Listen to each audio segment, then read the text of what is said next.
Greetings and welcome to the DVD edition of The Taboo of Sovereignty, Money, Love, and Power. This talk was recorded in Vancouver to a capacity audience in May 2004. This inspirational and motivational talk will empower you with information on individual and national sovereignty, helping us to restore our rights and freedoms. As H.G. Wells once said, human history becomes more and more a race between education and catastrophe. This powerful introduction to the work and vision of Johnny Liberty gives us a clear map to learn the 7 aspects of sovereignty. The 4 internal, the mental, the emotional, the spiritual, and the physical, and the 3 external, the legal, the political, and the economic. How many do you control?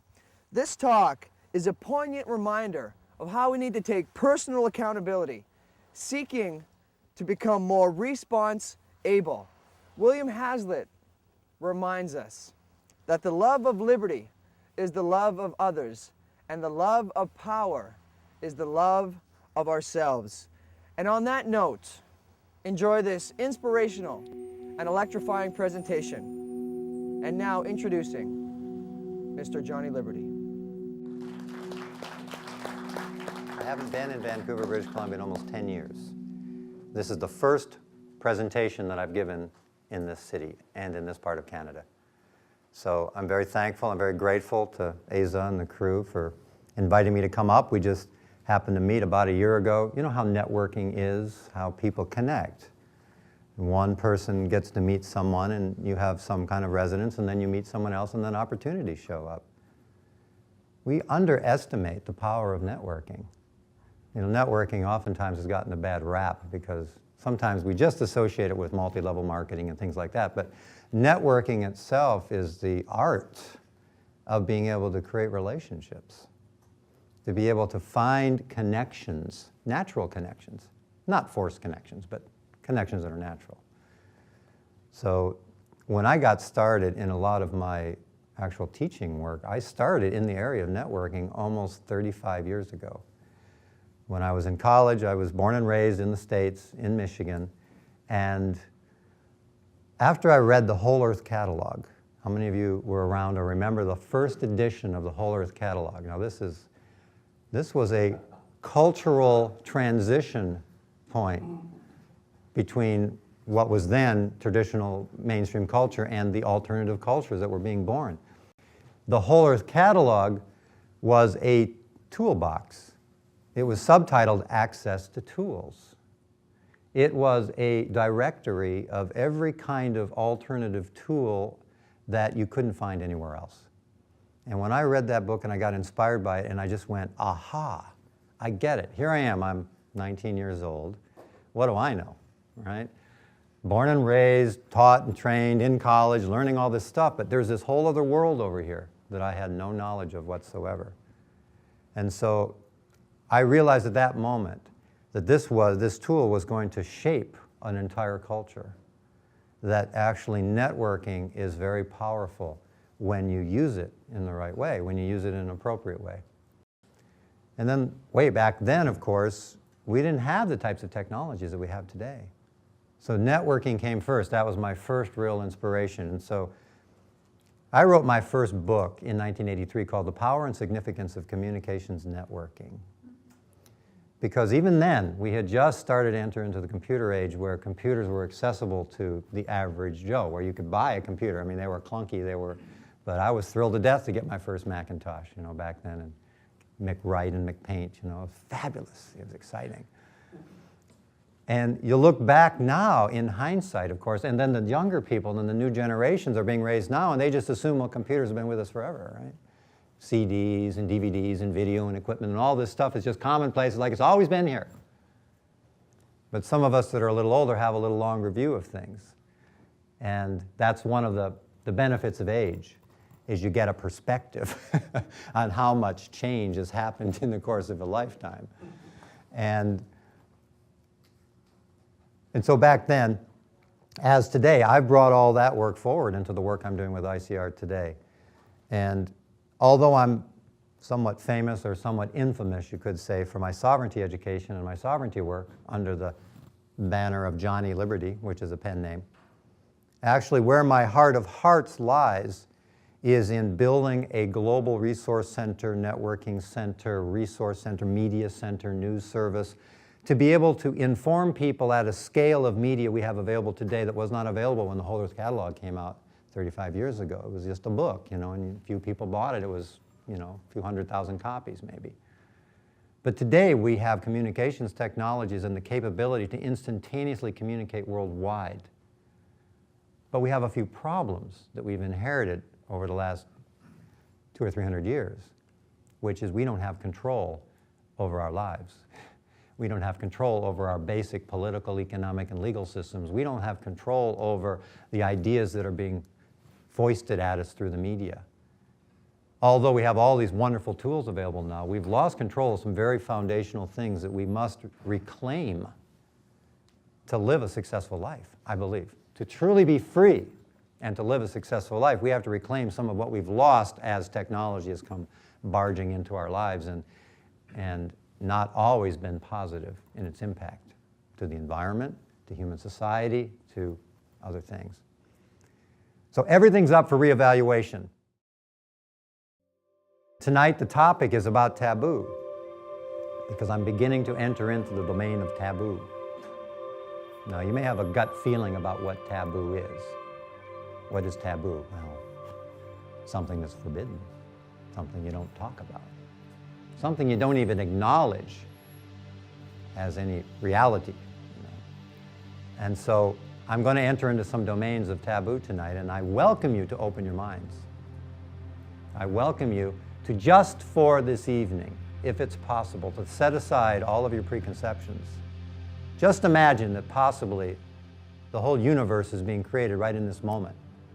And there never was a Big Bang Theory, and we weren't born 70 years ago, and my name is not John Van Hove, and a lot of things that we assume to be so may very well be just beliefs or a chosen perception or viewpoint or point of view. And whether it's political or whether it's personal, whether it's spiritual or religious, it is just a point of view. And if you look real carefully at human society and 7 billion people that we have on the planet, would you not acknowledge that we have 7 billion points of view, at least? Do you have any two people that are identical? Do you have any two human beings that are identical in experience, in look, in race, in creed, in belief, in color, in upbringing, in locality? I don't think so. We even dress differently, and you know, all that. So there are 7 billion approaching individuals on the planet, each one with a particular viewpoint that is honestly not shared with anyone else, totally. Now, once in a while, we bump into each other along the way, and we share viewpoints, or we share common beliefs, we share common perspectives, but everyone is unique. And so there is no boilerplate, cookie cutter formula for success or for anything that I'm about to say. All I'm asking you to do is open your minds to the possibility that your viewpoint and my viewpoints could actually converge this evening, and we can learn something and expand our own consciousness. Consciousness. What is consciousness? We don't really use the word very much. I didn't even include it in the title tonight. But consciousness, what is that? That's when you look in the mirror in the morning and you see yourself. Who are you? What is that? What are you seeing? Who is seeing what you believe yourself to be?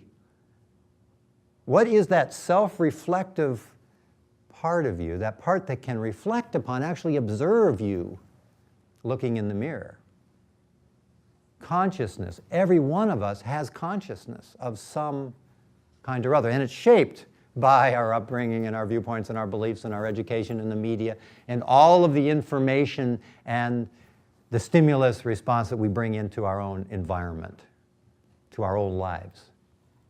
In some ways, it shapes us until we take charge of the shaping, until we decide to start living deliberately and choosing deliberately to start shaping our own beliefs, at least re-examining them first, and then deciding, yes, I do believe that, instead of just accepting what others believe without question.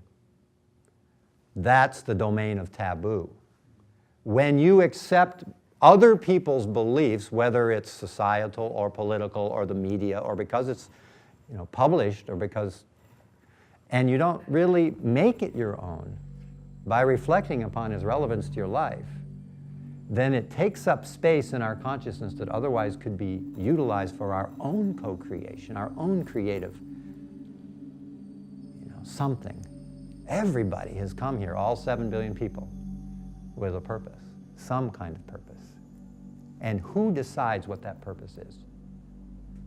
Is it for me to decide what your purpose is? Is it for the government to decide?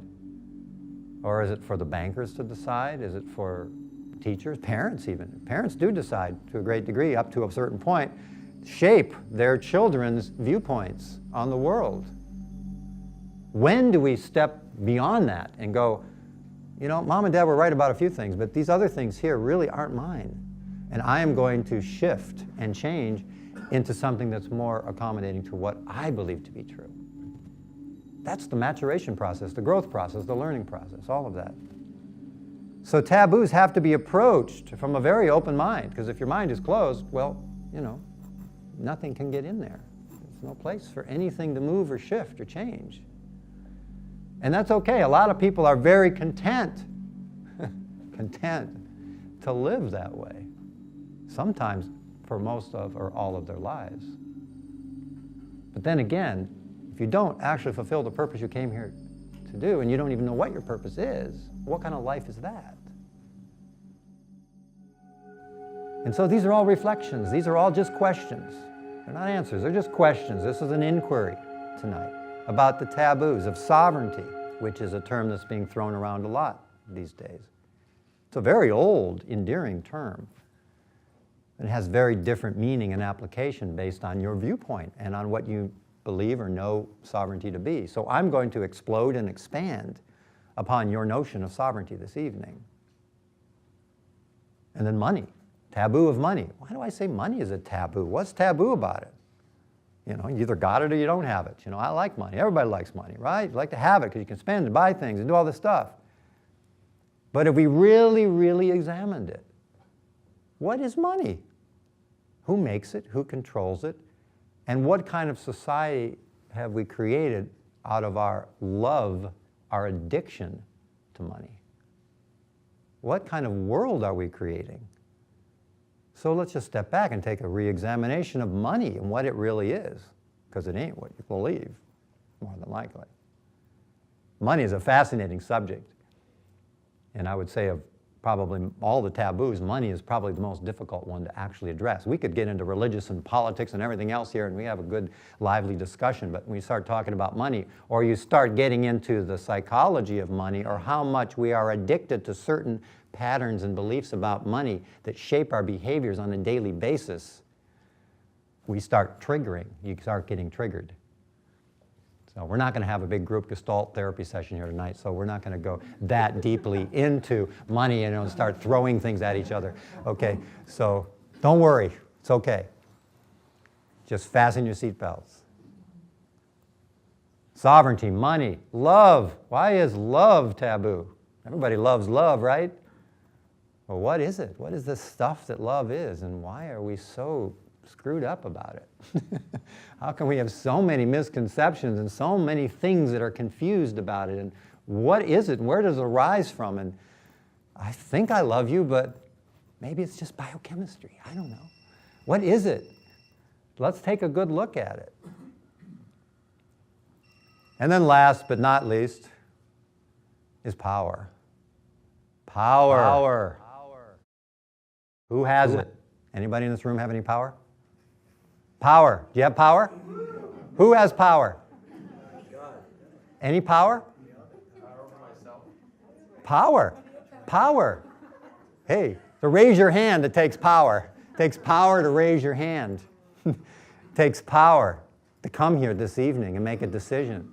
It takes power to get up in the morning and go to work and do the thing you love to do. It takes power to shape your world and your reality to one that works for you, to shape your physical, your mental, your emotional, your spiritual realities, and your political, economic, and legal realities. We've got a lot of misconceptions running about power. We've got a lot of programming running around power. Like as if power is out there somewhere. Well, I ain't got it. Somebody must have it. I don't feel powerful. I feel like just a schmuck, you know. Everything happens to me. I'm just a victim, you know, nothing. I can't do anything. You know, I do what I'm told. Just follow orders, stand in line. Some people are very content with that point of view. I'm not very content with that point of view because I don't believe I'm a victim. I don't believe I'm a victim of my world, my reality. No matter how horrible it might look out there, I'm not a victim of it. I don't want to be victimized by it anymore than I want to be terrorized by it. I want to be able to stand in my power and then choose my fears, you know, and admit it if I am. Be honest with myself. Power is tricky, very tricky business. So we're going to address all of those. And I'm going to begin with sovereignty because that's the piece that I've been looking at and examining for the last 12 years and actually tooling it into a fine art, an art of living, a way of living that very few people have yet emulated, but that I have and fully embodied it to a degree most people aren't still willing to take or to risk, but I have, and I am empowered by it, by having tackled that and grappled that taboo. So what is sovereignty? What do we know sovereignty to be? Well, we hear about it in reference to indigenous people. Indigenous people have sovereignty, right? We all have heard that, haven't we? Government, nations have sovereignty, right? Or they don't. You know, they have sovereignty. Canada is a sovereign nation, is it not? America, US, all nations are purportedly sovereign. They're supposedly sovereign. In other words, they have independent governments, right? You have a government here and it's sovereign from the government in the US, right? But there's also the notion of sovereignty from the individual point of view. If we're 7 billion people on the planet, then sovereignty must have something to do with people. Would it not? Wouldn't sovereignty, if governments are sovereign, and governments are comprised of who? People? Then wouldn't sovereignty also rest with people as well? In fact, not only rest with people, that sovereignty originates with people. It's not governments that have sovereignty over people. It's people who have sovereignty over government. In truth, take a good look at that one in the mirror. Because it seems to me that everything out there is upside down as far as I can tell. Because it looks like to me when I walk out there and I see authorities here and police over here and governments over here, they seem to think that they have authority over me in every aspect of my life, controlled to the last, down to the last fingernail and how long it should be. I'm sure there's a law about it somewhere. You know, you got to trim your fingernails to a certain level and point, you know, to be socially, politically acceptable out there. You know, law has gotten ridiculous. It's gotten absurd, the point we are regulated. How much regulations and laws and rules and social norms and everything else. I mean, we're so damn polite. So in my view of sovereignty, sovereignty originates with the individual, which would be me, would it not? It's me, you. So there is such a thing as individual sovereignty. And if you were the only person on the planet, for example, and there wasn't anything but you, then you would have to take total charge and total responsibility for your existence. You'd have to be responsible for everything that you needed to live, to survive, to thrive, to eat, to da-da-da-da-da. And in modern times, we've slipped away from that notion that I'm responsible for myself. That we've slipped away from that idea that I'm where power begins. I'm the power. I'm the source of sovereignty. And it's through my actions or inactions. It's through my seeing or not seeing. It's through my blindness or my insight that my life evolves and emerges into something that either works or isn't worked. So ultimately, if I'm a victim, then who created the victim? Did I make you a victim? Yeah, you did. You're the victim. You're doing it to me, aren't you? You know, point the finger. But really, it's just avoiding responsibility for creating something, even if it's victimization. So, but it could also be empowerment, too. So my foundational break the taboo of sovereignty is that I, we, you are the source of power and authority over your life. I'm not saying you have authority over other people. I'm not saying you should take your power and wield a big club and start clubbing other people with it. Human history, you go back and you can see that's been done and is being done today. It's sort of pretty commonplace. You look at all of human history, I would say we're probably not more about than a stone's throw away from the cave in terms of our mentality in global world affairs. Just whatever guy has a bigger club, you know, and he beats the other guy. I mean, duh. You get it, right? Doesn't take a rocket scientist to figure that one out, right?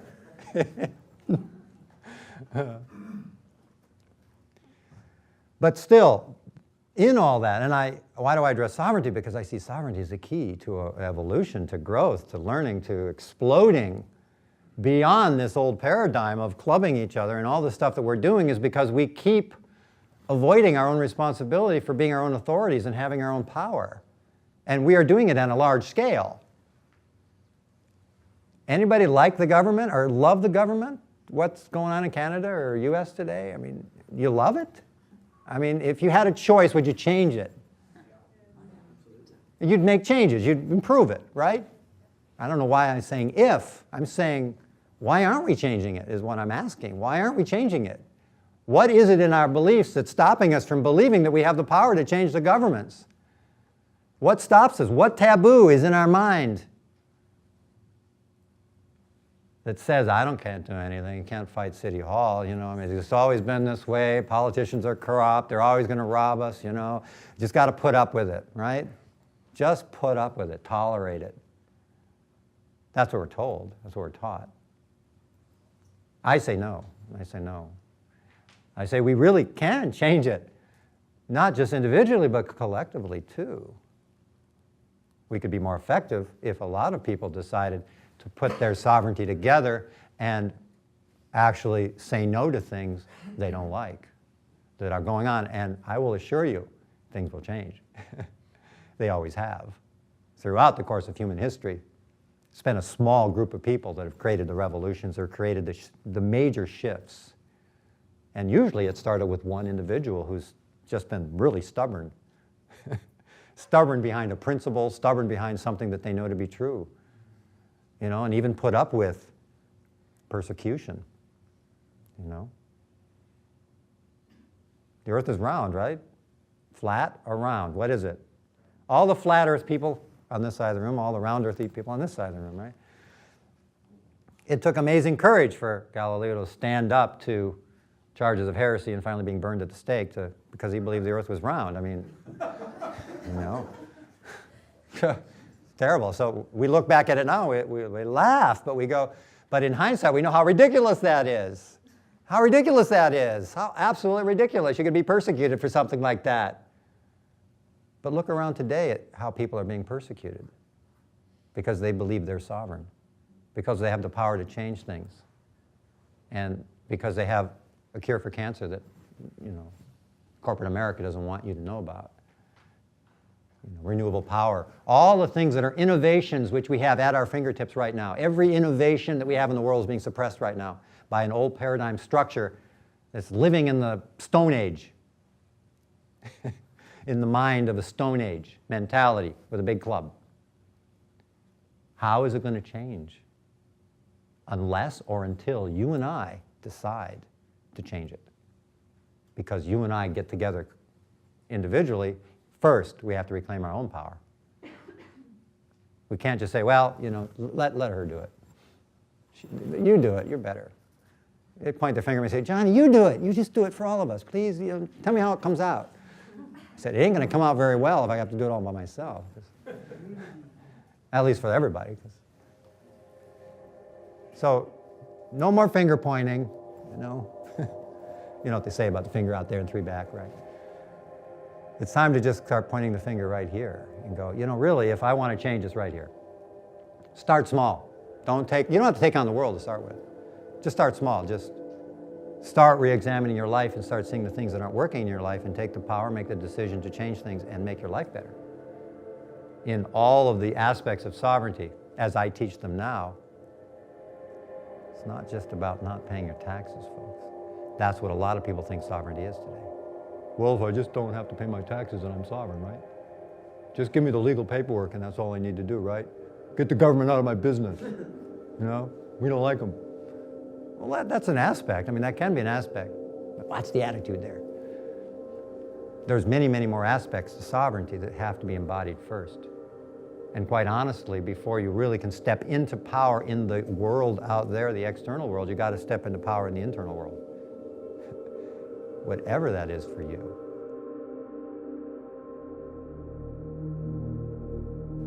So the 7 aspects of sovereignty, there's 4 internal and 3 external.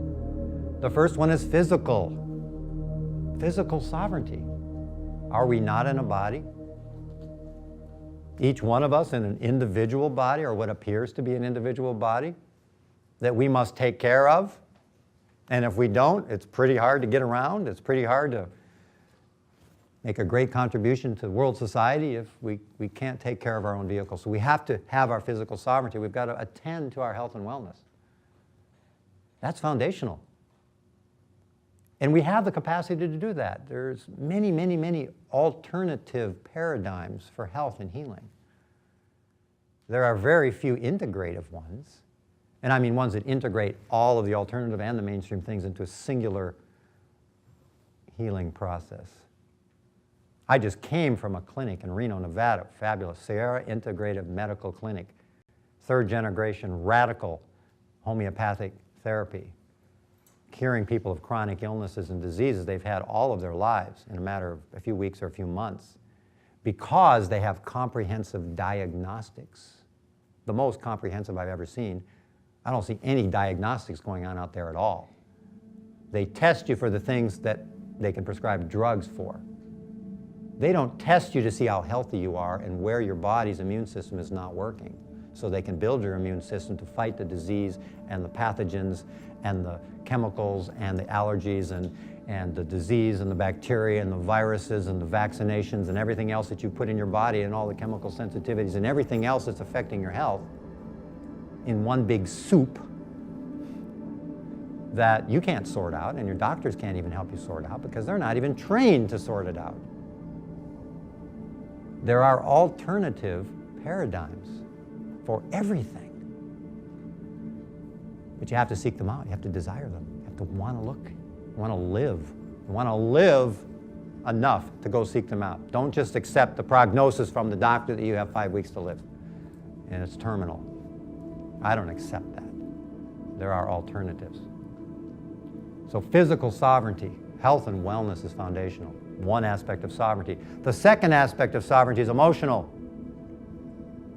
And this is the area in my hindsight, wisdom, in reflection upon looking at people and knowing people intimately, is that it's in the emotional realm where we fall and we stumble and we collapse.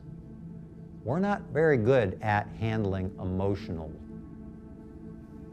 fear, angers, joys, ecstasies, pains, pleasures. We are a society bent on denying and defying our emotions, like we are defying and denying death itself. And thus we do not allow ourselves, we do not give ourselves permission to even experience our emotions, let alone have healthy ones. So we're running around emotionally crippled. Most human beings are emotionally crippled, have no capacity to feel whatsoever. Now, they get this surge of energy in their body and they call it anger. I'm angry. But they also conceptualize it and dismiss it without really exactly getting to it or allowing themselves, or people around them don't allow them to express it. Or they don't express it in a healthy way, or a way that's not going to damage someone else or turn into violence. Violence is the consequence of anger which has no place to go. Anger that nobody wants to acknowledge, anger that nobody wants to be cause for or responsible for. And I would say war is just another organized anger on a state level. That's all. Revenge, vengeance. You see it in the good old USA Today. We got to get somebody for 911. We don't care who pays the price, but somebody's got to pay. That's so inappropriate and so wrong. So we have to take responsibility for our emotional sovereignty, where people stumble in their fear, mostly. Fear becomes much larger than it is. When fear is not expressed or acknowledged, it becomes much larger than it really is. A healthy fear, a good fear, is a good fear to have. If I'm walking down the street and some big mad dog is running after me and chasing me, and suddenly I get alerted to it and it scares me, it pumps your body and your adrenaline to responding to run faster and fast to get away from that dog. So fear is not bad. There's no judgment on it. But to respond accordingly.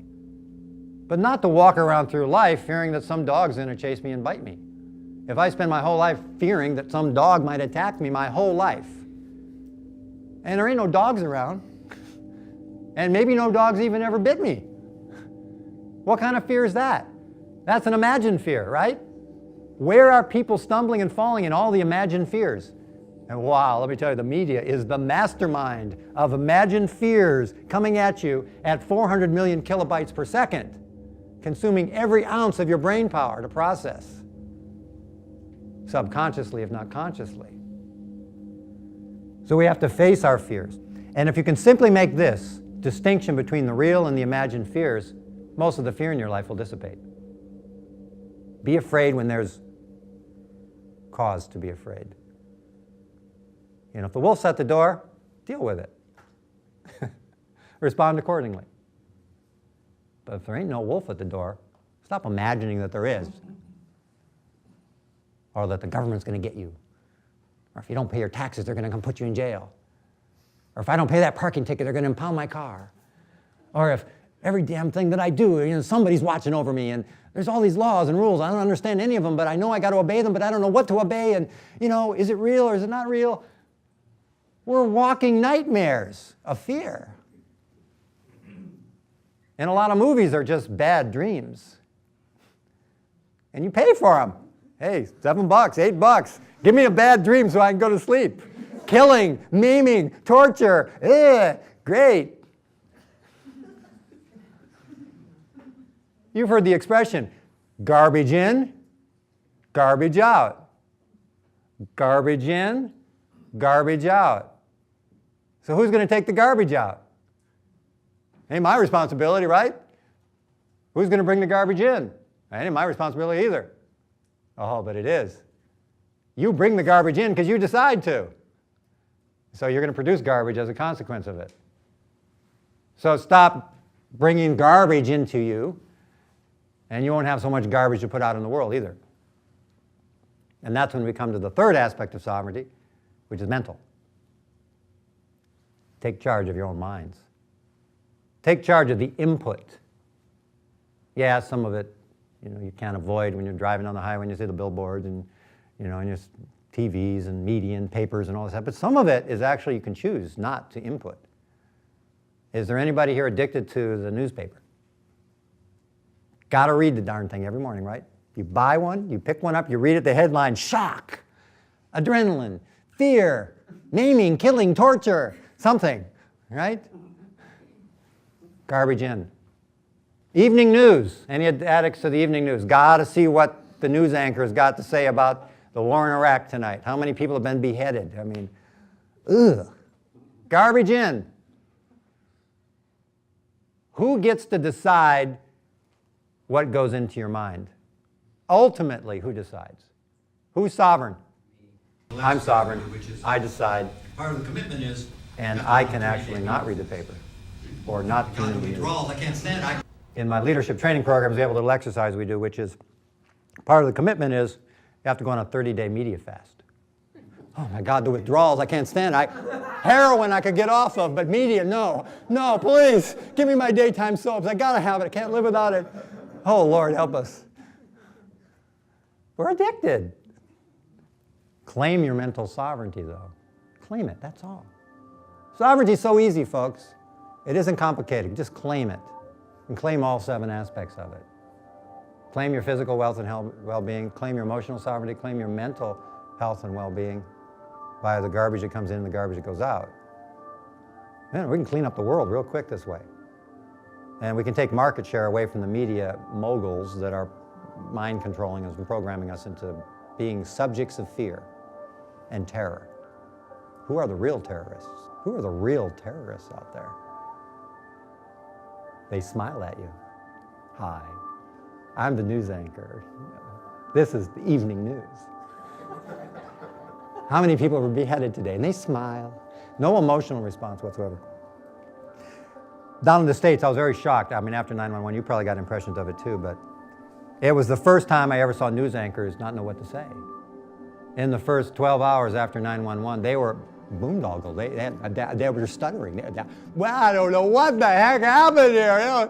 Because nobody's talking in their ear telling them what to say. It was uncontrolled. It was out of control.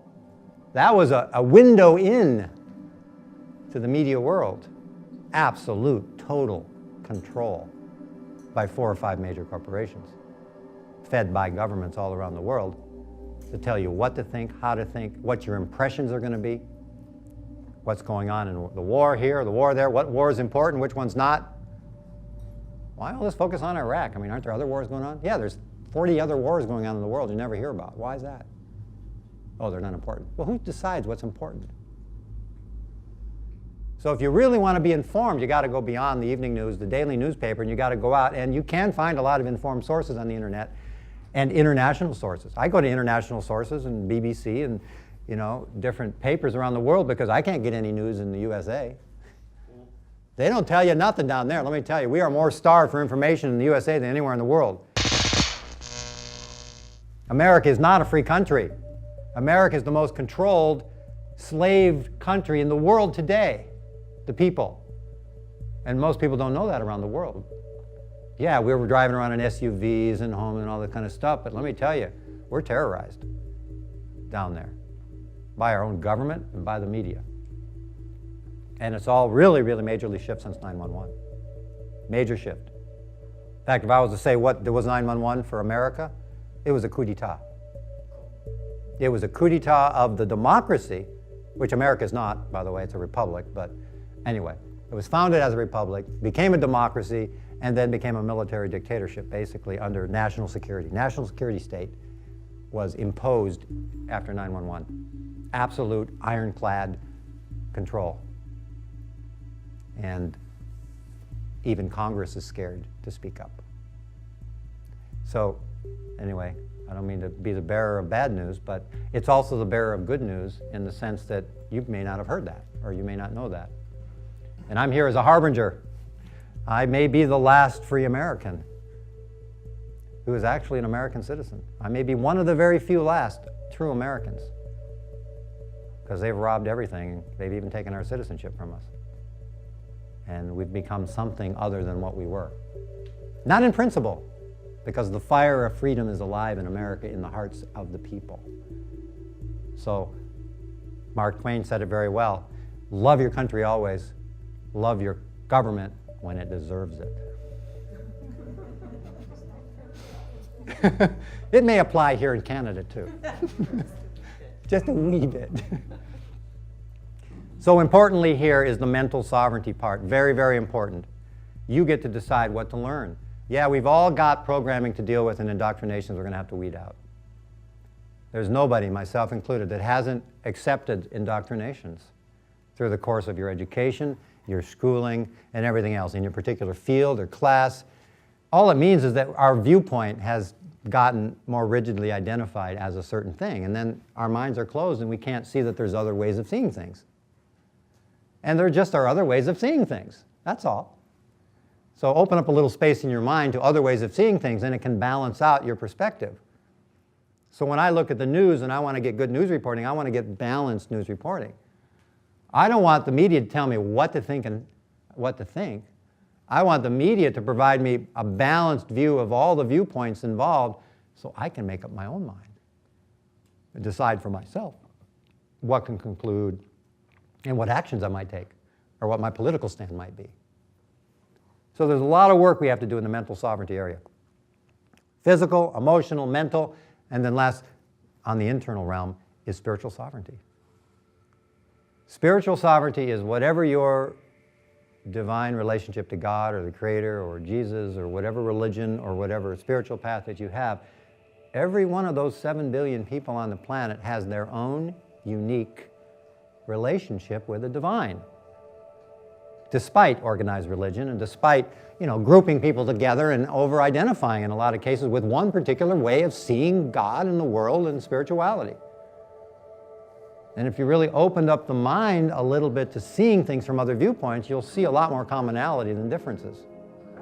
There may be language and cultural and historical differences, but that's true of all 7 billion people anyway. So why should it be different in the area of religion or in spirituality? As it is in politics too. People disagree. It's okay. Not a problem. Disagree strongly. That's a free country. If there's no disagreement, I'm concerned. I'm really concerned if people aren't arguing with each other and disagreeing.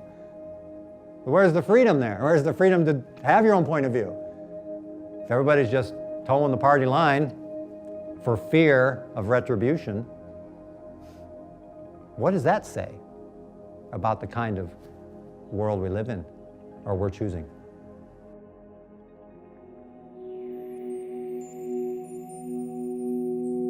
I am not a victim, and I would propose that none of us are victims. So no matter how horrible the government can be in some ways, they didn't do it to me. There's no finger pointed at them. Because as soon as I point the finger at anything outside of myself, I become blind to my own responsibility in the matter. Government has no authority over you until you consent. Until you have a consent. There has to be consent. And it could be unspoken, or it could be spoken. Most of it's unspoken because it's misinformed. Because we don't know what our rights are. And we don't know where the boundaries lie between a lawful government and an unlawful government, a de jure government and a de facto government. De jure means by rule of law. It means it's consistent. Justice is applied to everybody equally. You don't murder and kill and do different things, and that's all common agreements, common law, common sense. But then there's other domains where there simply is no authority until you've consented or contracted to consent to give up some of your power.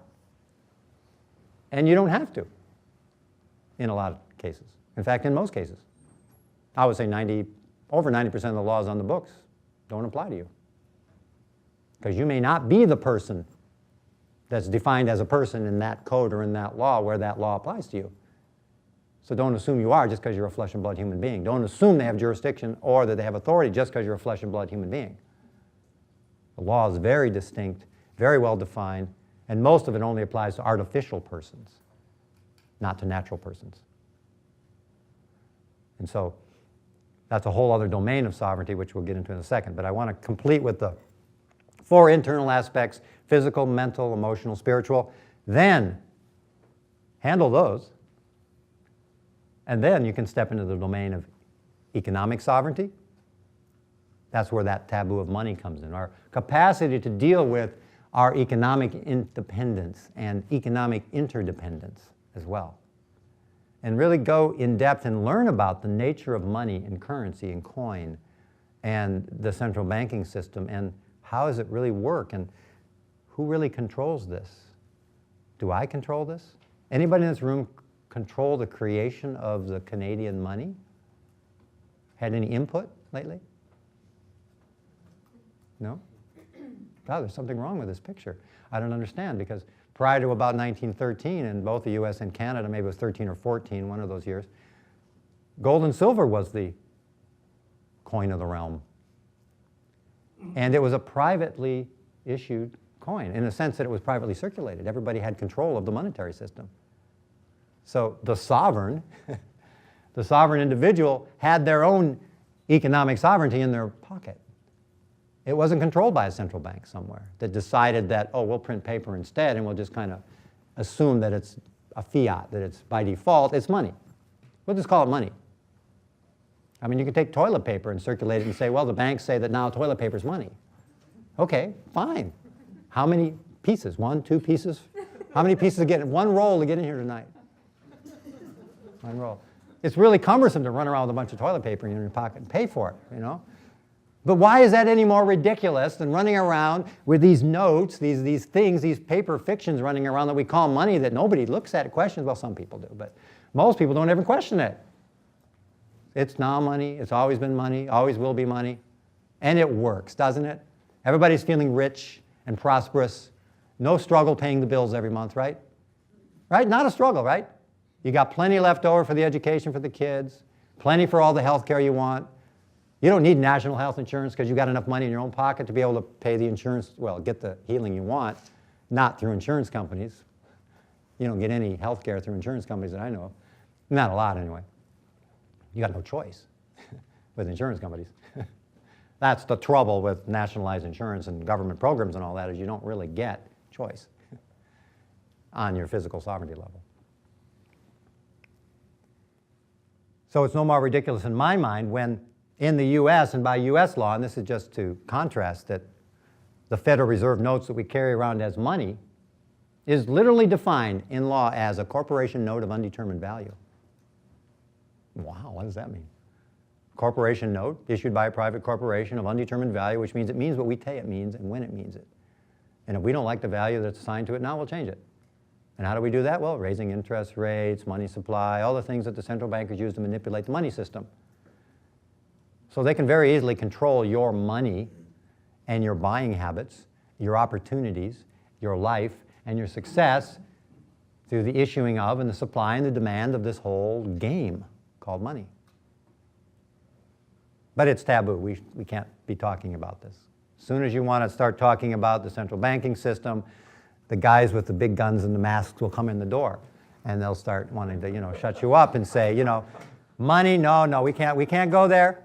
You're stepping on the sacred toes of the sacred cow, of the taboo, of the central bank, and everybody knows who controls and runs things around here, so, watch your step.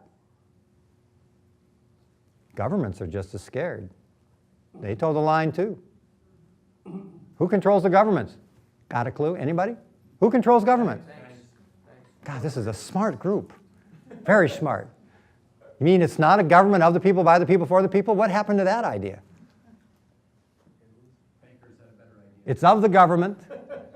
No, it's of the corporation, by the government, for the global elite. That's what it is. So that's your new mantra. You're free to have a bumper sticker. It's going to be a long one. It'll fit the whole back of the bumper, all right? Of the corporation, by the government, for the global elite.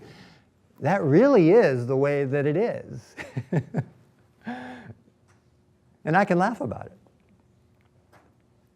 And you can laugh about it too. But let's re-examine. And let's get some new ground rules in on our economic sovereignty, because that is an essential component here. We got to be able to handle our own money and our own finances and use alternatives as well. Alternative currencies and barters and exchanges, and restore the gold and silver standards. I mean, all of these things. We need to create a new monetary system. And it has to be created from the individual up if we want it to work. It's not going to work from the government down. It's not going to work by just changing one currency for another or printing new pretty colored currency that's really nice and it's a collector's item and everything else. But it's not going to have any more inherent value in it. We have to create new monetary systems. Who's going to do it? Government going to do it? Corporations going to do it? Banks going to do it? No, not that I know of. They like things the way they are. That's the status quo. Things are working just fine. If you're a large transnational corporation or a central bank or a central government, things are working just fine. And the rest of you? Things working fine? No. Not as fine as they could be. Room for improvement? Yes. So economic sovereignty has to be really taken seriously. So learning about the nature of money and coin and credit and all these things. There's excellent books about it. I mean, you have them here. We have them in the States too. But don't just assume that, don't be a slave to money. Don't be run by it. Let money be a tool. And even as we still are using these currencies until we transit into something more sustainable, that's more durable, more lasting, more sovereign, and more free, don't get too hung up on it. Or get hung up on that life is about the pursuit of money. It was about the pursuit of happiness in America, and I think it's about the pursuit of happiness here too, which means that all of your life is working. Isn't that happy? All aspects of your life are working and integrated. That's happiness to me. Pursuit of money, I don't see a lot of happy people that just go after money. And whether it's by legal or illegal means. So money has to be looked at. Economic sovereignty, we must have that. Because the best way to help the poor is not to be one of them. Because if you're struggling with money, if you don't have a sense of prosperity consciousness, we've all been indoctrinated into scarcity around money, all of us. Every one of us, no exceptions. You have plenty of money? Anybody? No, there's a scarce amount of money. There's just about enough to pay the bills every month. And it's designed and engineered that way to keep you slaves to money. Money is a control system. That's what it is today. In truth, it's a control system. Does it control you? Oh, it absolutely does. It decides what time you get up in the morning to go to work. It decides what job you go to because you got to pay the bills.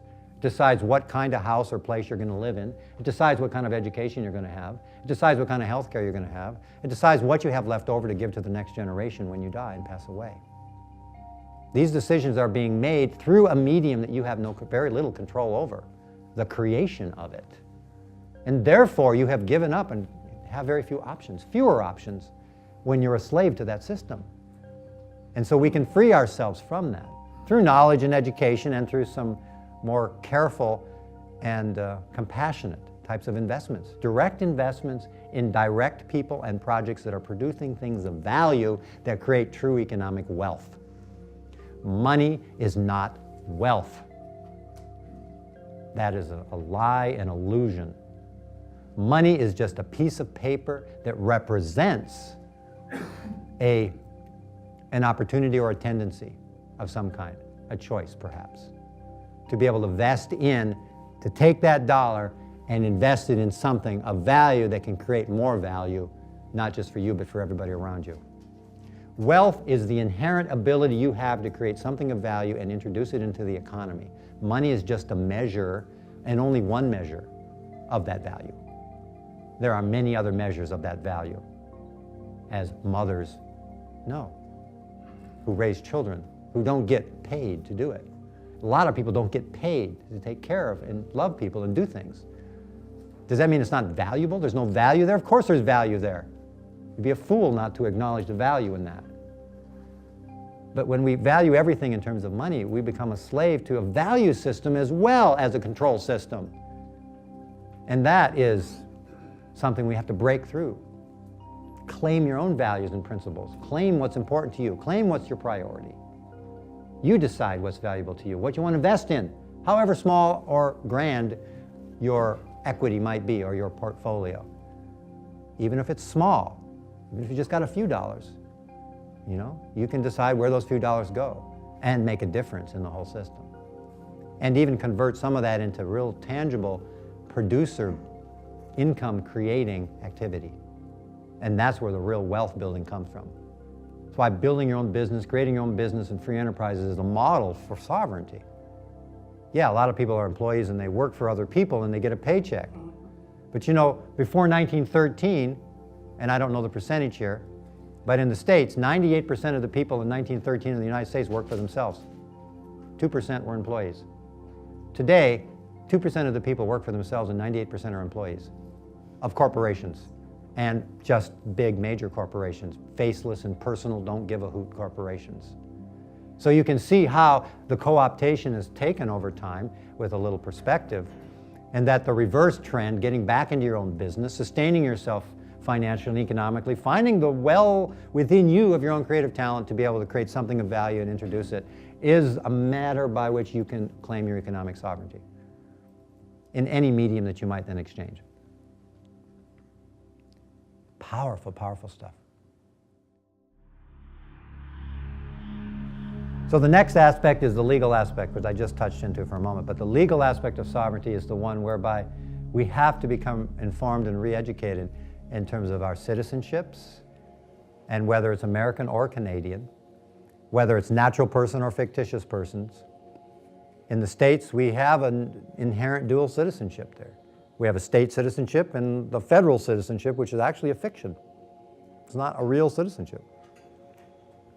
In the states, the individuals were sovereigns in the states, and the state constitutions created the citizenship of the American. The American citizen is a state citizen by birth or naturalization. The federal United States citizen is simply a title of nobility granted by the federal government in exchange for benefits like welfare, Social Security numbers, and all those kind of things that come with the U.S. citizenship. But that's not a lawful American citizen. That's just a piece of property in the eyes of the government.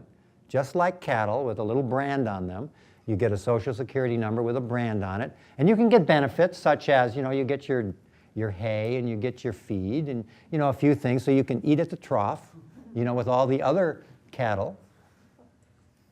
Pardon the metaphor, but really.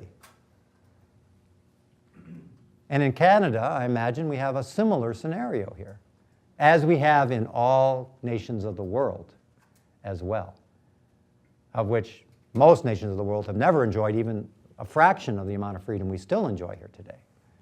So we still have the opportunity, because we still have the capacity to even meet here and talk about this, to be able to take charge and reclaim all the aspects of sovereignty.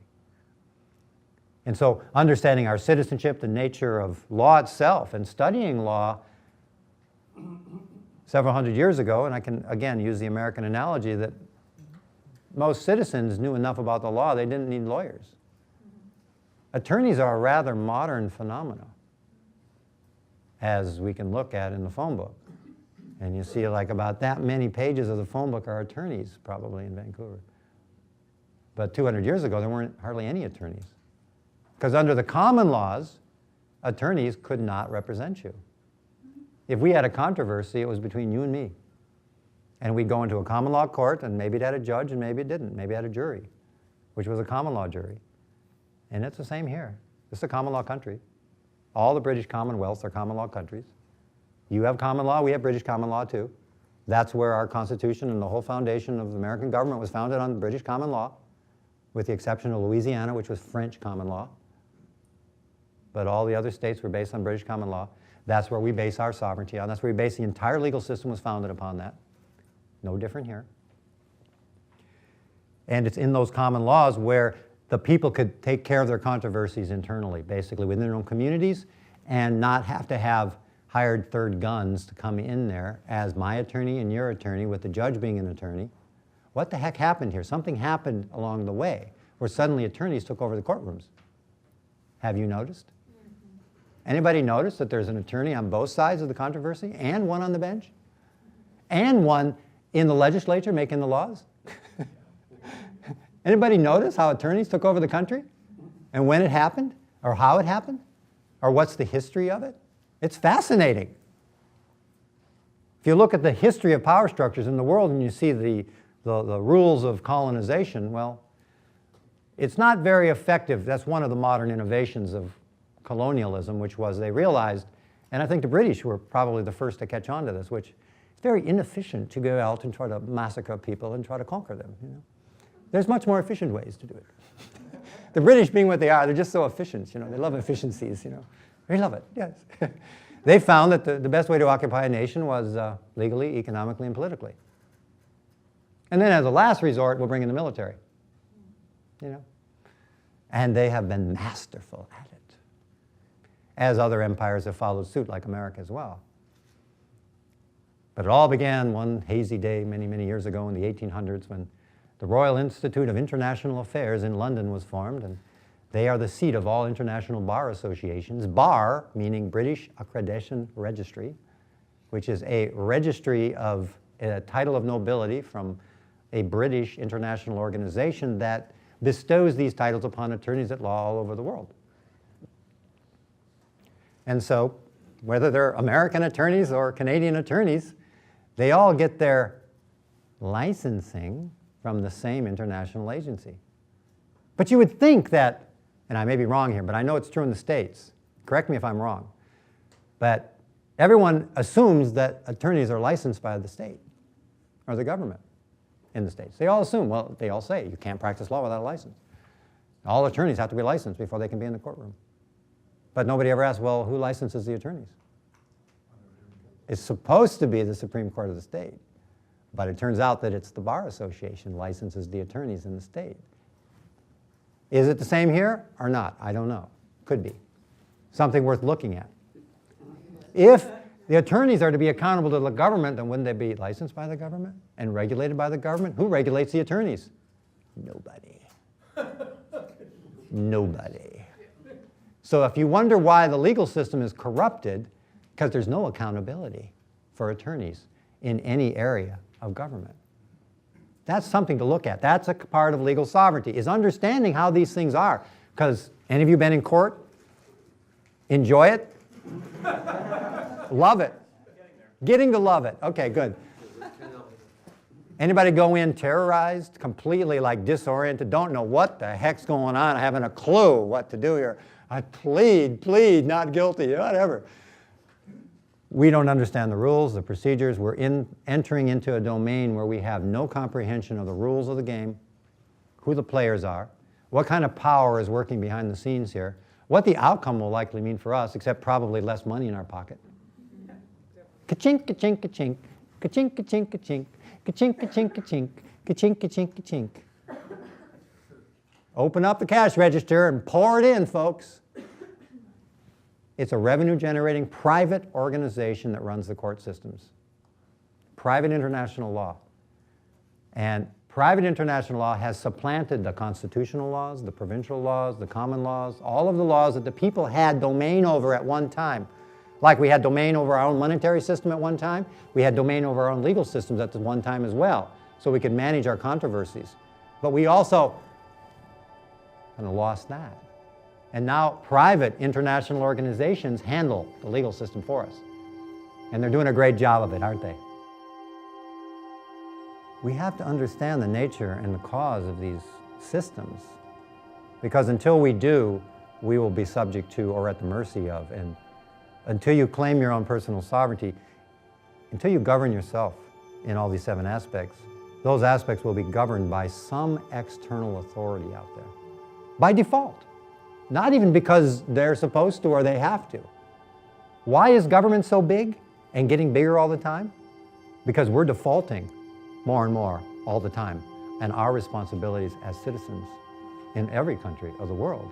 And thus government grows like a cancer upon the body politic because we're abrogating. I'm not pointing the finger out there, I'm pointing the finger right here. There's more I can do, and I do everything that I can.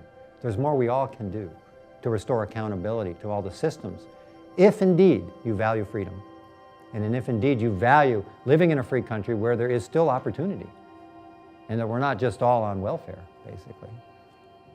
You know, while a small little cream of elite people enjoy all of the benefits of everybody's productivity in the world. And I mean, I'm talking about less than 20,000 people control everything in the world, basically. You know, everything that we know of as external systems. I'm not saying they control your minds or your consciousness, not unless you let them. So legal sovereignty, understanding the legal systems and how they work, understanding your citizenship, understanding the difference between natural persons and fictitious persons. And then last but not least, in terms of the 7 aspects of sovereignty, is the political aspect of sovereignty. You see how I'm building this?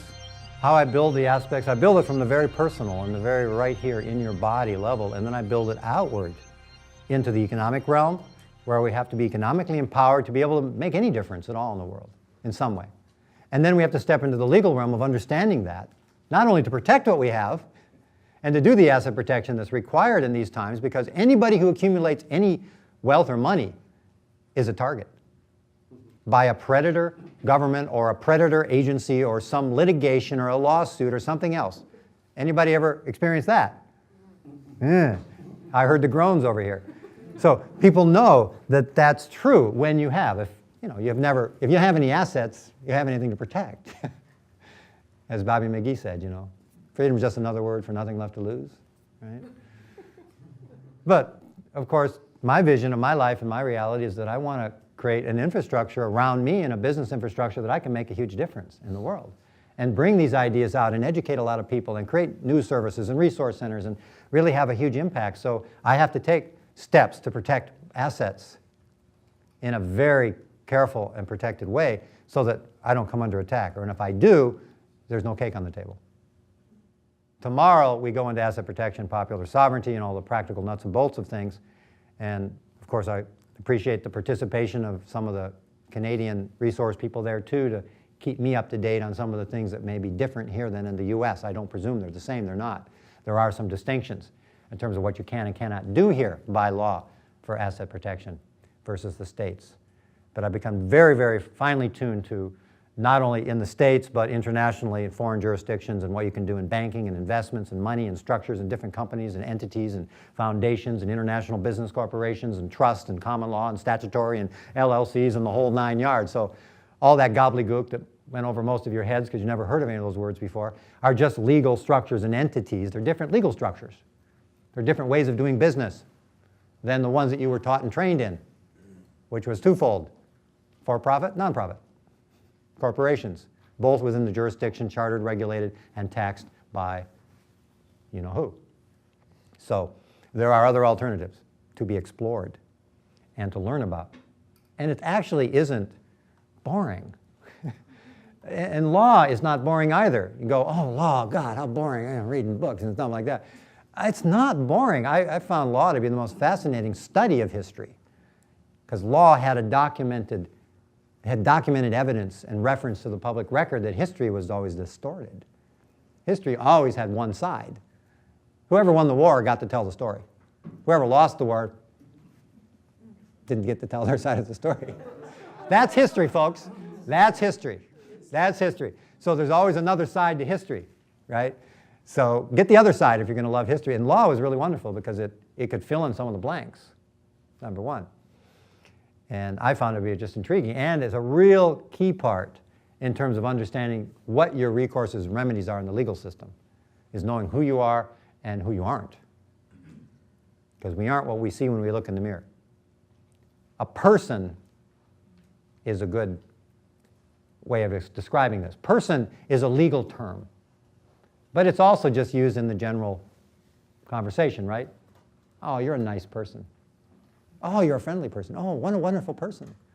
Right? We never think about it that well. That using it in that context doesn't work in a courtroom. It doesn't work in a legal argument because person has a very specific legal definition for every statute or section of statutes or chapters in different parts. So the Oregon Revised Statutes has 66 unique definitions of persons. So what person are you? I'm not that person, and I'm not that one, and I'm not that one, and I'm not that one. Oh, well, maybe I'm that one, but let me check a little further, you know? So don't assume that just because it says person, that means you. You can't do that in law. If we want nations of the people, by the people, for the people, free countries, once again, we have to build sovereignty up to the level of we the people, once again, taking charge of getting some people in there that understand what we now understand and are willing to protect and defend that and stand behind limited authority in government and not unlimited authority.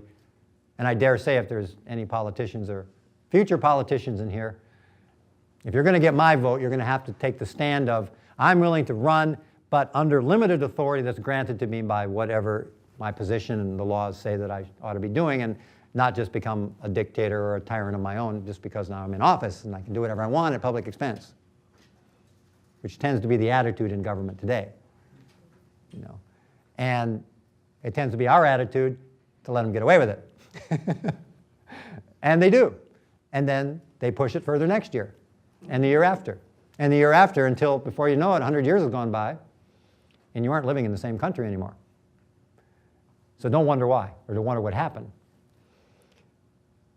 But you can make something different happen. Political sovereignty will be then restored and new nations or old nations will be reformed once we have claimed the other 6 aspects of sovereignty. Now I know some people approach it from different viewpoints. We have a lot of activists out there that are working on political issues. But unless they actually understand the nature of power, money, love, sovereignty, these different things, I must say that most of what they do in activism is rendered ineffective. It doesn't really work. It doesn't change the core, the foundation of the power structure at all. We want to be effective in what we do. And taboo of power, addressing that, if you look at power structures in the world today, what are they? What's this global elite? What's this, some conspiracy theory? What is this, some kind of nutcase? What's this David Icke look-alike clone or something? Johnny Liberty? What is this guy? What is he talking about up here? If you study history and if you study the law and if you have your eyes awake and you're not totally programmed by the media and believe everything that you see and you do some of your own research, you'll find that pretty consistently through history there have been the same cast of characters that have been handing down the reins of power to new generations of people who have been handing it down to new generations of people who are still holding the reins. And they've created a pretty intricate network of international organizations and central banks and United Nations and other types of nations and arrangements whereby they pretty well hold the strings on most everything that we do or don't do, the choices that we're given. From that viewpoint, power primarily maintains power, not because there are more of them than us, quite the contrary. There's very few of them compared to 7 billion people. As I said, I would assert there's about 22,000 people that hold the key positions of power in the world. In the United States alone, if you map out the boards of directors of the top Fortune 100 companies, Fortune 100 companies in the United States of America, there's 250 directors sit on all of those boards. 250 of the same people control the top 100 companies in America. 250 people. If you look at Washington, D.C. and actually get down to the core of who's running things right now in the Bush administration, it's 25 people. The neoconservatives are running the show in Washington right now. You know, then you've got all the shadow governments running around, CIAs and British intelligence and whatever it's called up here. I'm sure you've got some shadow government running up here too. CSIS? Moses? The FBI's up here too? Well, the FBI, you know, it's in 162 countries now. They don't have any authority to be anywhere except in the United States. So I don't know who granted them the visas, but they don't belong here. They must have something else in mind because it's Federal Bureau of Investigation, FBI. It was never even lawfully created by Congress. The FBI is a branch of the Department of Justice. It wasn't even created by Congress. It was created by the Department of Justice, which is a cabinet position. And it's the police arm of the Department of Justice. The Department of Justice, and I'm going to give you this little story because I think you have a parallel here. Almost everything that you believe about where power is, it ain't there. It's somewhere else. You saw The Wizard of Oz, right? And the man behind the curtain who was kind of pulling the strings and all that stuff. But you thought it was the big icon. I am Oz, the big wizard. I am George Bush, the president of the biggest country in the world. And I'm, you know, you get all these people projected at you and they become the icons of power. But who's the man pulling their strings in the little room, in the back room behind that? Is the taboo question that we never ask. I don't know if we're too scared to ask it or whether we just don't know who's pulling the strings there. We have names for agencies. Department of Justice. That gives me a really good feeling inside. It makes me feel like, wow, our government cares about justice. They're there protecting my rights and property. Better name the Department of Injustice, I would say, because they're basically violating every civil liberty and every right and every possible form of justice that we have in America today through John Ashcroft and his cronies. Department of Treasury, the Internal Revenue Service. Does it even send shudders of fear through Canadian citizens, the IRS? It does? They're not even over here. But still, we react. You see, the fear goes deep, right? Ours don't carry guns and badges. Yours don't have guns and badges? Ours do. But they have no authority. That's the only problem with the IRS. Is one, it's not part of our government. Never has been. It's an independent private agency out of Puerto Rico for the collection agency for the Federal Reserve System. And yet they have fraudulently pulled off for almost 100 years And most people believe it's part of the government, da-da-da-da, da-da-da-da, da-da-da-da, and that they are a person required to file, pay, and report income taxes. It's just not so. So right now in America, you'll be happy to know, this is news headlines, there are between 80 and 100 million non-filers no longer file taxes in the United States. There's a full-bore tax rebellion going on in the United States. We refuse to pay taxes and support our government. 80 to 100 million no longer file and pay taxes in America. So if you wonder why they've opened up our borders to immigration, it's because they need more taxpayers. Good, loyal taxpayers who can't even speak the language. So if you wonder why that's a whole big thing down there in the States, not because we hate illegal immigrants and the whole business, because Americans are being distilled out of existence, basically. But I don't do banking in the United States. I don't do business in the United States. I'm an international business corporation, chief executive officer of a Panamanian corporation, just like Costco is a Panamanian corporation. And I have an international foundation, which I use also. Instead of using nonprofits, you can use private interest foundations out of foreign countries. You can still give tax-deductible donations. I don't know about here, but in the United States you can. You don't have to be a nonprofit, 501c3, government-chartered nonprofit corporation to receive monies. Never have. And I mean, there's just alternatives, is all I'm trying to get to. I'm not going into asset protection tonight. I'm going into all the details of all this stuff. I'm just tickling your fancy, inspiring your minds that are now wide blown open to new possibilities, for your life, not for me, for you. And so that's the piece on sovereignty. We've interspersed in that a piece on money. We've interspersed a piece on power. Now I want to talk about love. Love is taboo. And love is the medium in which we exist. Quantum physicists probably have a clearer definition of love than most of the romantics throughout history. And that the space that we occupy, we seem to occupy, is so infinitely dense with energy, with aliveness, with intelligence and sentience, that matter is almost insignificant by comparison. It is an awesome contemplation to imagine that space is not empty. Because we were all trained that space is empty, it's void, it's empty, there ain't nothing there. And I think we've also had similar things about love. I mean, we have these things going on with love. I mean, we've been almost pushing love away. It's almost like we think love is void, too. Like there's nothing there, or it's too much hardship and pain, and da-da-da-da-da. You know, I'll just live alone in my alienated, poor, lonely existence. It's kind of like being in space, lost in space, lost in the void of space. But if for one moment you could grasp this notion that space is not empty, that it is so dense and so full that physicists have actually measured the amount of energy in space. And space, I mean space here, I mean space out there, I mean space in here. 99.9% of the human body is space. In between the atoms, every molecule, every cell of our body, every atom, 99.99% space between the nucleus and the electron. The most dense matter that we know is the nucleus and the black hole. The electron is vaporous against the background of the atom. We are almost all empty, full space.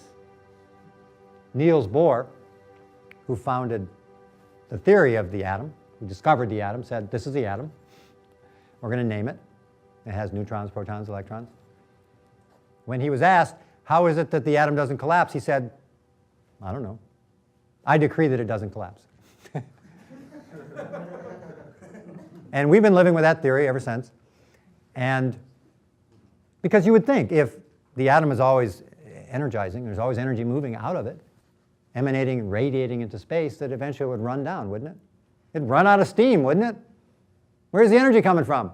How does the atom sustain its stability? And atoms are relatively stable throughout the whole universe, visible. Billions of light years away, they can examine through spectroscope atomic materials, and they're just like the ones here. Well, if you believe space is empty, you can't really support any theories about that. But if you know that space is full of energy, then where would you suppose the atom might be just getting some of its energy from?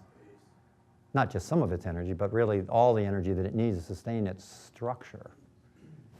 And where would then you suppose that you're actually getting all of your energy to support your structure or your body or your cells and your DNA structures? Where are you getting the majority of your energy? By eating, drinking, or breathing? Directly through the plenum, directly through the medium in which we exist, the water that we are blind to, which a fish would be blind to, and the air that a bird is blind to. We are blind to ourselves. We are blind to the love. We are blind to the medium. We are blind to the space. We are blind to the plenum of which we exist, arising out of and collapsing back into. Call it birth and death. It's such a radical shift of perception that you might find some resistance in your mind to even contemplating it, let alone actually experiencing it. And I would suggest if you actually have the courage to experience what it is like to feel, once you've reclaimed your emotional sovereignty and you can feel again, start feeling into the plenum and into the very nature of your own existence. And you might have some interesting discoveries of how connected you really are, and that we really are, and that we are right now in this room, and that the truth is, why is love taboo? And why is maybe this theory a little bit radical in the eyes of modern science, and they don't want to really admit it, is because if we were to admit the degree of our connectedness, all of our barriers and our boundaries would come falling down, wouldn't they? And all those viewpoints of which we so claim their individual identities, and we so claim our national identities, and we so claim our righteousness and our arrogance, and everything else would come falling down with it. And then we might actually just have to be here with each other and actually listen to each other and honor and respect each other in a very, very new way. So I say this is the grand revelation of our time. We are stepping into the possibility in our lifetime, within the next 9 or 10 years even, possibly, of a complete, total global transformation of consciousness from one of being disconnected, scarcity modeled, fossil fuel based, control systems, and brute violence into a completely new paradigm world. And I would say that, in my view, that the crises that we seem to be in on the planet today, which seems to be a crisis, it seems like everything's falling apart. Anything stable that you can see? Everything is just collapsing around us, it seems, and we're struggling to keep things together, right? We're fighting almost tooth and nail, try to hold on to what we have and our old viewpoints and our old ways of looking at things and that. And I say that maybe the flow is quite the contrary. Maybe we have to let things collapse for new things to be born from it. And take that into your thinking, take that into the contemplation of the plenum.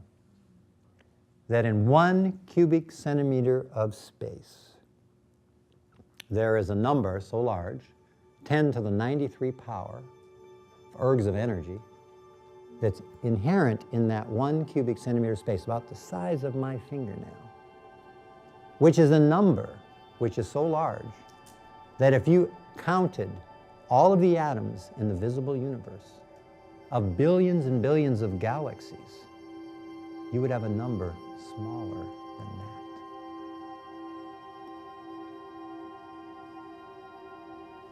that. In my contemplation of the plenum, that's the sentience, the God, the source, the spirit, the love, all of that is what we are swimming in and are blind to. And when we wake up to that, And we can start waking up to that. And this is what I want to bring out into the world. This is why we're working on the films. That's why we're doing things with conscious people and groups and organizations, why we want to network globally, why we want resource centers, why we want this out there is because it will help fuel and stimulate and inspire a global transformation, a real true revolution without bloodshed, one of consciousness this time. And that's the place where we are, I believe, in our human growth. I know some people don't believe in evolution and all that, so forget the word, just growth and development then. That's where we're at. We're right at a turning point. Each one of us individually is at a turning point, and we're all connected in this turning point. We're not disconnected, we're connected. And when one gets it, and the other awakens and they get it, and the other awakens and they get it, and the other awakens and they get it, we're going to see a new world overnight. Like that fast. It's not going to take 1,000,000 years. It may not even take 9 or 10 years. And a lot of things are moving towards that 2012 year of total synthesis and integration of a completely new paradigm. And we have to go through the birth pains first. You know, anybody who's a mother, and I'm not, so I can't attest to it. Mothers in the room have had children, had birth. You got to go through the birth pains. Baby just doesn't come out without through the birth pains, right? I mean, I suppose you can cheat your way there, but, you know, in truth, you got to birth the baby. Can't stay in there, got to come out. And I think it's the same true for all of us. You know, we all got some baby inside of us. We all got something we're birthing. We all came here for a purpose, and we came here to birth that purpose. Not just individually, but collectively as well, together. And this is the medium in which we are to emerge. So the love is the hopeful note. It's a strong, compassionate, in my view, the very medium in which we exist, in which now they theorize there was no Big Bang Theory. Never existed. Didn't happen billions of years ago and all blah, blah, blah. That the universe is being created right now and always has been created right now. And it only exists because we evoke it through our own participation and perception. You've heard the old phrase, if the tree falls in the forest and there's nobody around, did the tree fall or can you hear it, right? And now from a quantum physics level, they're come to the conclusion that reality is not out there. That reality is, well, not just a whole bunch of brain chemistry coming to a lot of interpretations and conclusions and then projecting that reality out there, but also that this plenum is evoking that reality through us. And we have exactly the world that collectively we believe that we're creating. And if we want to shift our beliefs about it, we can create something different. And that a new world will arise because we expect a new world to arise. And we believe, and we put our energy and our focus and our attention on a new world arising. And thus, we're not victims of reality either. There is no world, I'm sorry to say. There is no world. There's just an evocation of an interpretation of a world through my viewpoint. And if I shift that, the world shifts. Oh, I'm not a passive participant any longer. I really have to be completely and totally responsible for my thoughts, my words, and my deeds, don't I? There's no cop-out anymore. I can't hide, escape, run off, go somewhere where the earth changes won't affect me, There's nowhere to run. There's nowhere to hide. There's nowhere you can go. So stay where you're at or shift it, whatever you do. Can you see why this is so taboo and why we're discussing it tonight? And that I've had this opportunity tonight to share this with you is just so endearing to me because this is my life's work. You give me power, you give me energy, you give me the inspiration because we are doing an energy exchange here. I really am connecting in with each one of you here. I'm seeing you, I'm looking, I'm feeling you. I've reclaimed my sovereignty. Not saying I'm perfect, but I've reclaimed my sovereignty. I've taken responsibility for all those 7 aspects I take care of my health, my emotional health. I deal with my fears. I've had great opportunities to deal with fear. I've had great opportunities to deal with mental, getting clear, you know, what is really going on. You know, having my own direct personal relationship with spirit, with what I see it to be, with God, my own personal relationship. I've handled my economic sovereignty. I've set up my structures, my businesses, my banking. I'm doing it as independently as anyone can. I'm doing it without paying taxes. I'm doing it without regulations, imposing things that aren't relevant to what I'm doing. I've taken the barriers away from what I want to do. I've looked at the legal sovereignty. I've reclaimed my American citizenship. I've given up my Social Security numbers. I haven't had a state-issued driver's license in 12 years. I haven't had one thing from the government come my way in 12 years. I've set myself up to be able to be sovereign in relation to the government and the state. It doesn't really mean I don't pay taxes, because the truth is there's about 600 different types of taxes. You just don't pay income tax on things where you're in a jurisdiction where you have no income, whereby you're not required to file a pay and report in that jurisdiction. But I still pay gas tax and sales tax and excise taxes of all kinds. Still pay communications taxes and sales taxes and cellular phone taxes and, you know, all the other 600 forms of taxes that there are out there. So the idea that I don't pay my fair share is nonsense. Not only do I pay my fair share, I pay a lot more than my fair share because I give everything that I have into what I believe I want to create in the world. So I tax myself 100% in my reality. I just don't let other people be the channel for my energy, and I go send them 66% of my annual productivity so that they can mess things up for me. If you get the gist, right, of why is it such a bad idea to abolish the income tax? Who needs it? Keep the money home. Keep it close to home. Put it in your pocket. Form it in your local communities. Take care of your communities. That's the way it used to be. You don't need large centralized governments. They don't take care of you anyway. We know the game, right? That's so they can just power over. They can buy their Cadillacs and their boats and do it at public expense. They're not really helping. So I've advocated the abolition of the income tax in America. It doesn't make me a popular figure. You know, I'm not popular. He doesn't pay his fair share. What would happen if we didn't have a large central government taking care of everybody? How would I take care of myself? Reclaim your sovereignty. Be sovereign. Take your life back. There is a solution. The best thing we could do for the economy was to eliminate the income tax. Automatically give a raise to every household in America of 40% every year. Anybody get a 40% raise in a year here? Give yourself, I'm talking about the states. I know your taxation's higher here. But 30-40% is only the income tax. If we accumulate all of our taxes together in the states, it's 66%. 66% of our annual incomes are taxed in one form or another by one branch of government or another. And I would say that you probably pay more than that cumulatively here in Canada, leaving you a net to do what as you wish, 10, 20% maybe of your annual income? Something like that? Am I in the ballpark? Yeah. Okay. So just imagine if you reorganize things a little bit differently. It might not be a popular idea here either to abolish the income tax. And all of the benefits you get, including national insurance of health care and all these different things. But that's not the only way to organize health care. There are other ways of doing it. And quite frankly, the insurance-based systems don't work good because they don't provide you health care. Because you don't get to choose. The insurance company decides your treatment, not the doctor. Am I correct? They decide what the disease is, they label it, and they treat you with whatever drug they'll pay for. So you don't get health care for the money you pay for it. What you get is drugs and pharmaceuticals and other life-damaging substances in your body.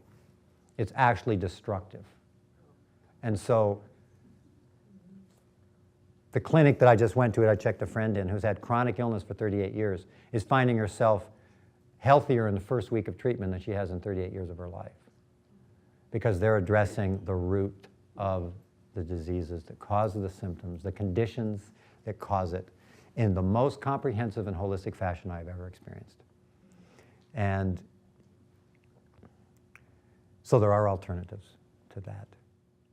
But in all of this, we've explored the taboos, we've looked at sovereignty, we've given it an introduction to the 7 aspects of sovereignty.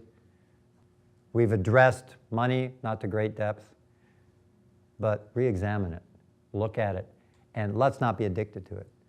Don't be at the effect of money in your life. Let money be a tool in your toolkit that you can apply to the things you want to create in life. Generate as much as you want or as little as you need. And remember to leave enough time every day to languish, lay around, and do absolutely nothing. Because a measure of happiness has everything to do with how much time, and a measure of health, by the way, has a measure of how much time you give yourself every day to just sit around and do absolutely nothing. Without, your to-do list. God, the to-do list. I never get my to-do list done. It's always more to do. So tonight, and when you leave here, everybody starts a to-be list, and you put nothing on it. Nothing. There's nothing on the list, but make the list anyway. To be, nothing on it. Okay, so put it side by side with your to-do list, and kind of balance the two in your time management system. And you'll get immediate health results, and immediate de-stress and relaxation and other things. So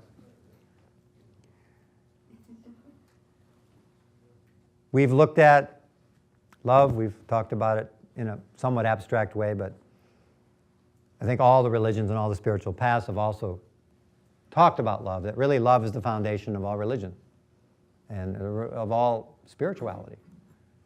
And as I've said, if your religion doesn't teach you to love your brother or love your sister or to love each other, and the golden rule is not your foundational principle, then I don't think your religion is going to do you any good, quite frankly. But that's up to everybody to decide for themselves and not to judge, and certainly not to generalize. And I know it's real easy when things are polarized in the media to just simply judge and just blanket go out and just, Islam is evil. It's real easy to just come up with that conclusion, and that anybody who's a Muslim is evil. It's real easy to do that in a polarized mind. But it takes a brave intelligence to be able to see the value in everything. F. Scott Fitzgerald said it in a famous quote, which I like to use to define intelligence. The test of a first-rate intelligence is the ability to hold 2 opposing ideas in the mind at the same time. Because it creates a dynamic of discovery of what is real and what is true. If you adopt only one side of the coin, or one side of an equation, or one side of the story, or one side of a dichotomy or a polarization, at best, you have half the story. If you got that right. So let's consider both sides of the story. And when, just like in an atom, you've got 2 sides of the same coin in polarization together, in a dynamic with each other, there's a tension there. There's a natural tension. But that's where intelligence has the capacity to work. Only when both sides are working in a dynamic together. Not when one's been eliminated. So all you got to look at is that. That's called indoctrination. That's called mind control. That's called programming. That's called public education.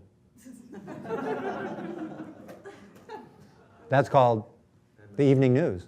That's called the daily newspaper. That's called whatever political party you happen to be supporting. That's called, you see how indoctrinated we are into that way of thinking, though.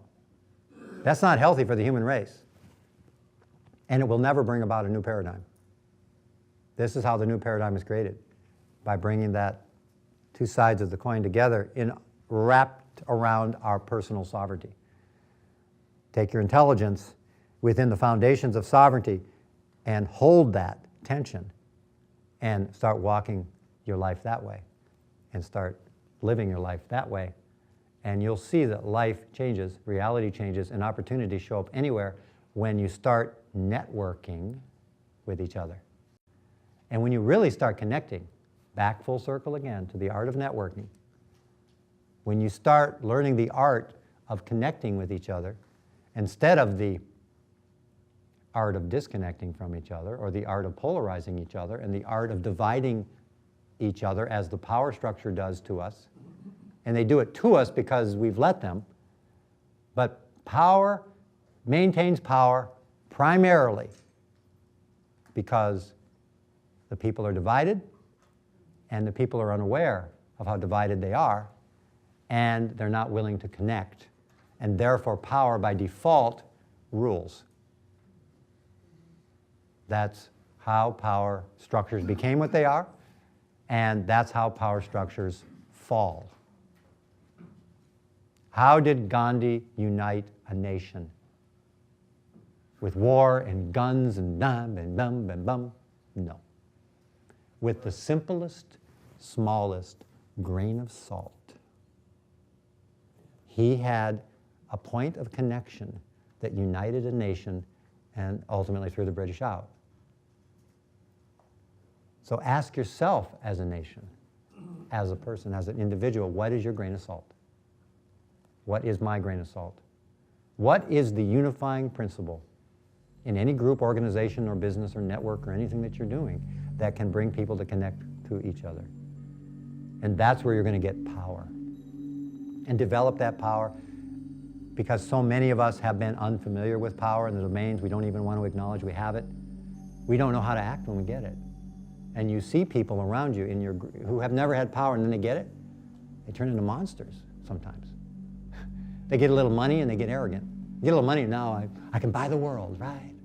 You watch people change, because we haven't had a lot of experience with owning our own power. But when you own your own power, you don't have to abuse the money you have. You can do good with it. You don't have to abuse power over other people any longer when you know you have power over yourself. People who want power over other people are insecure. They don't believe they have any power. They can't control anything. They're insecure. They're not enough. And so they got to control the whole world so they can feel okay. Isn't that weird? Isn't that the way it is?